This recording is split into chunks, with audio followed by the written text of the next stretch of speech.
पुंडलिक वरदे हर विठ्ठल श्री ज्ञानदेव तुकाराम पंढरीनाथ भगवान की जय. रामकृष्ण हरी मंडळी, मी सिद्धेश साळुंखे परत एकदा स्वागत करतोय तुमचं आपल्या यूट्यूब चॅनल ट्रॅव्हल शीटमध्ये.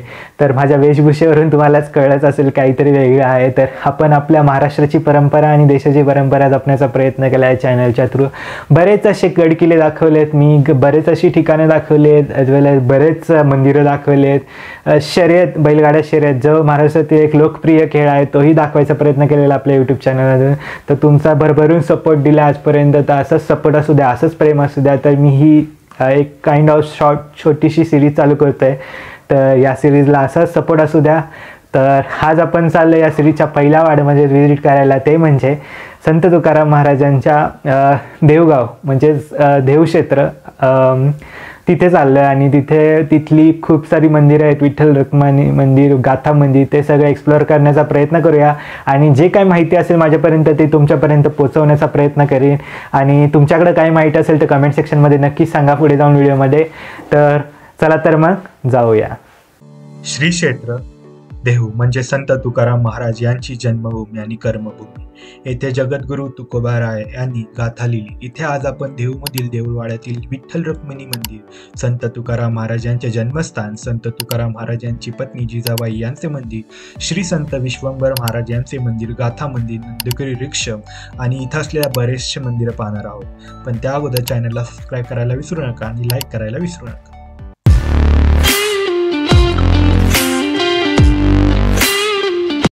श्री क्षेत्र देहूमध्ये पहिलं पाहायला भेटतं ते म्हणजे हे 14 ताळकरी प्रवेशद्वार.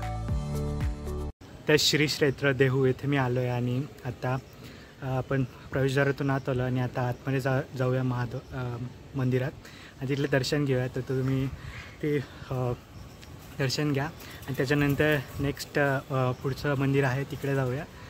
तो स्टे ट्यून आणि व्हिडिओला लाईक करा, कमेंट करा. आणि इथं कुठं पार्किंग मला भेटलीच नाही, मी इथं गाडी लावली आहे. जर कोणी इथलं देहूमधलं असेल तर नक्की कॉमेंट सेक्शनमध्ये सांगा. पुढच्या वेळेस कोणी येत असेल तर पार्किंग नक्की कुठे आहे.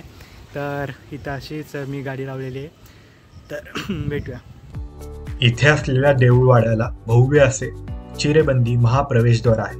त्याच्यावर संत तुकाराम महाराज गरुडावर बसलेले प्रतिमा सर्वांचं लक्ष वेधून घेते.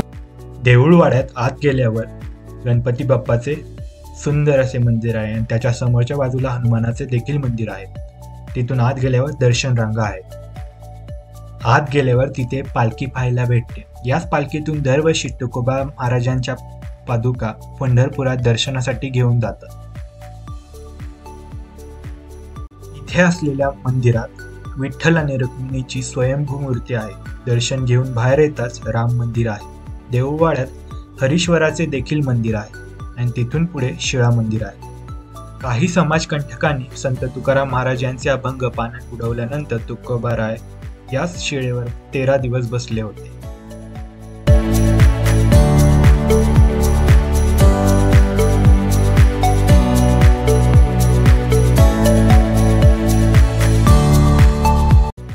देऊळवाड्यातून बाहेर येताच उजव्या बाजूला तुकोबाराय यांचे जन्मस्थान आणि राहते घर देखील आहे. या जन्मस्थानाच्या मंदिराच्या इथून संत तुकाराम महाराज यांची पत्नी जिजाबाई यांच्या मंदिराकडेही जात आहेत. याच मंदिराच्या बाजूला संत विश्वंभर महाराज यांचे मंदिर सुद्धा आहे. देऊळवाड्याच्या बाहेरच्या बाजूला भैरवनाथाचेही मंदिर आहे. देऊळवाड्याच्या मागच्या बाजूला तुकाराम महाराज यांचे तृतीय चिरंजीव नारायण महाराज यांची समाधी आहे. यांनीच पालखी सोहळा प्रथम सुरू केला होता. तिथून पुढे इंद्रायणीचा घाट आहे. या घाटालगतच संत चोखामेळा यांचे मंदिर देखील आहे.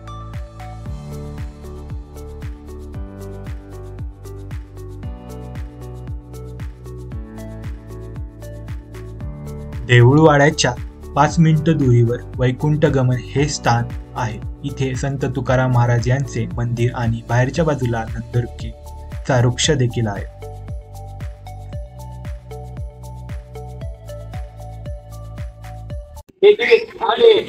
या झाडाचं नाव आहे नांद्रो.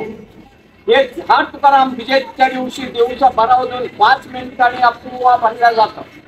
म्हणजे फाल्गुन वद्य द्वितीया होळी पौर्णिमा झाल्याच्या नंतर 2 दिवसांनी तुकाराम बीज असते. तर त्या दिवशी इथं 2 ते 3 लाख येत राहते. त्या दिवशी हे झाड दिवसा बारावरून 5 मिनिटांनी अपूर्वा बनल्या जातं. आणि तुम्ही गावामध्ये गेला की तिथं पांडुरंगाची स्वयंमूर्ती एक पंढरपुरावरनं देव या ठिकाणी आली. आपल्याला देहू आणि पंढरी अशी दोन्ही क्षेत्र घडली जातात. आणि तिथे एक शिळा मंदिर आहे. शिळा मंदिर म्हणजे असं की ज्या वेळेला रामेश्वर भक्तांनी इंद्राणीच्या डोहामध्ये ग्रंथ बुडवले त्या ठिकाणी एक महिलावरती यावं.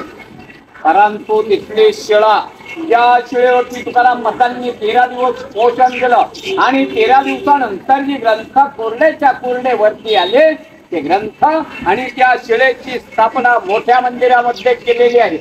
आणि मोठ्या मंदिराच्या बाहेर निघालं की उजवी हाताला रासेकर जन्मस्थान आणि 3 मैलावरती एकांतात भजन करण्यासाठी जात होते. तो भंडारा डोंगर इथनं 3 मैला या बाजूला. आणि हे म्हणजे तुकाराम महाराजांचं वैकुंठ स्थान. त्यांनी समाधी वगैरे काय घेतलेलं नाहीये. इतिहास सहित वैकुंठाला गेलेत आणि वैकुंठावरनं 3 वेळा परत आले. तर संताजी जगनाडांसाठी कशा संताजी जगनाडेमध्ये तुकाराम महाराजांचा उजवा हात असतात. त्यांनी तुकाराम महाराजांच्याकडनं वचन घेतलेलं असतं. वचन असं घेतलेलं असतं की तुम्ही वैकुंठाला गेले तर मी तुमची सेवा करेन आणि मागाहून जर मी वारलो तर माझ्या दियाला मुठमाती करायला तुम्हाला यावं लागेल. मागाहून ते वारले जातात.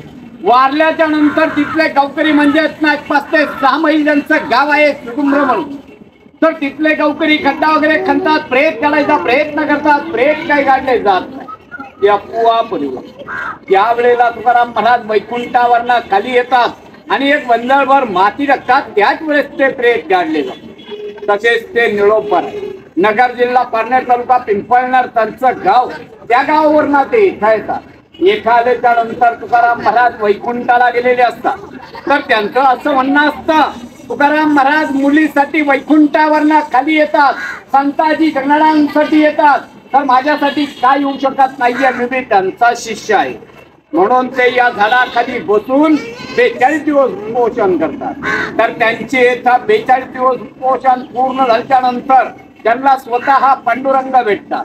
तर ते पांडुरंगाला अभंगाद्वारे असे म्हणतात, येथे तुझं लागी बोलाविले कोणी प्राचुल्य वाचून आलाशी का, निळा म्हणे आम्ही न ओळखीचे देवा तुकयाचा धावा करतो. हे तुकाराम महाराजांचा धावा केलेला आहे, तुझा धावा केलेला नाहीये, तुला मी ओळखत नाहीये, तू इथे आला कसा दे असे निळंबर आहे पांडुरंगाला म्हणतात. नंतर पांडुरंगाला प्रश्न पडतो. तुकाराम महाराजांना वैकुंठावरनं खाली पडवतात. तशीच त्यांची मुलगी भागीरथी तुकाराम बीज झाल्याच्या नंतर 3ऱ्या दिवशी रंगपंचमी असते. वडील वैकुंठाला गेल्याच्या नंतर ती 3ऱ्या दिवशी सासरीवरनं येते. वडील बिगर विचारता वैकुंठाला जातात. म्हणून ती आपल्या देहाचा त्याग करते. त्याग करून आत्महत्या करायचा प्रयत्न करते. तर त्यावेळेला आत्महत्या करायचं साधन म्हणजे इंद्राणीच्या डोहामध्ये उडी मारली. तर ती इंद्राणीच्या डोहामध्ये उडी मारते.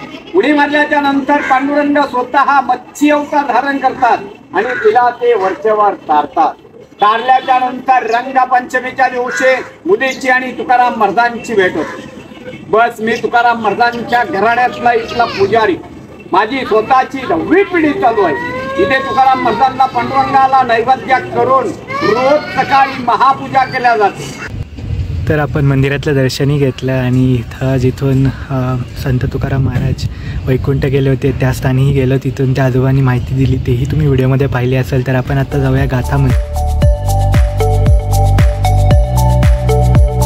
वैकुंठ गमन या मंदिराच्या इथून आपण 10 मिनिटं पुढे चालत आलो की लागतं म्हणजे प्रसिद्ध असं गाथा मंदिर. तुकाराम महाराज यांच्या गाथेतील 4,500 अभंग मंदिराच्या भिंतींवर कोरलेले आहेत.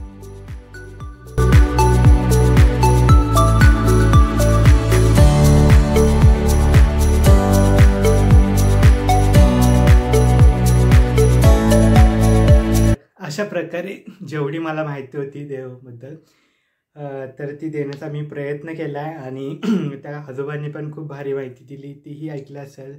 तर जर तुम्हाला आणखी काही माहिती असेल तर नक्की कॉमेंट सेक्शनमध्ये सांगा. आणि ॲज वेल एज जर पार्किंग कुठे आहे एवढं मला, किंवा कोणी इथे जात असेल, कोणी तिथली व्हिडिओ आहे म्हणजे त्या गावातलं कोण व्हिडिओ पाहत असेल तर त्यांनी नक्की कॉमेंट सेक्शनमध्ये मला सांगा की तिथं नक्की पार्किंग कुठे आहे, कारण की मला पार्किंग कुठे अशी एक्झॅक्ट भेटली नाही आहे. तर आणखी देहू रोडला जायला लाईक देहू रोड किंवा क्षेत्र देहूगाव तिथं जायला खूप इझी ॲक्सेसेबल आहे पुणे मुंबईवरून. बाय रोड येत असाल तर लाईक सोमाटणे फाटा क्रॉस केला की पुढे येऊन लेफ्ट साईडला लेफ्ट टर्न घ्यायचा. तिथं मोठी अशी कमान आहे, ते प्रवेशद्वारातून आतमध्ये गेले की देहू गावात एंटर होता येतं. ॲज वेल एज रेल्वेजने येत असाल तर देहू रोड स्टेशन आहे, तिथे उतरून रिक्षाने तुम्ही तिथे जाऊ शकता. आणि निगडीवरून ही बसनी येऊ शकता. निगडीहून, पुण्याहून, स्वारगेटवरून सगळीकडून देहूगावला जायला बस आहेत, तर तुम्ही तिथं जाऊ शकता. आणि जेवढी काही माहिती होती तेवढी मी तुम्हाला देण्याचा प्रयत्न केला. हा व्हिडिओ कसा वाटला नक्की कॉमेंट सेक्शनमध्ये सांगा. आणि चॅनलवर नवीन असाल तर चॅनलला सबस्क्राईब करायला विसरू नका आणि बेल आयकॉनही दाबायला विसरू नका. भेटू लवकरच एका नवीन व्लॉगमध्ये. तोपर्यंत ट्रॅव्हल विथ सेड.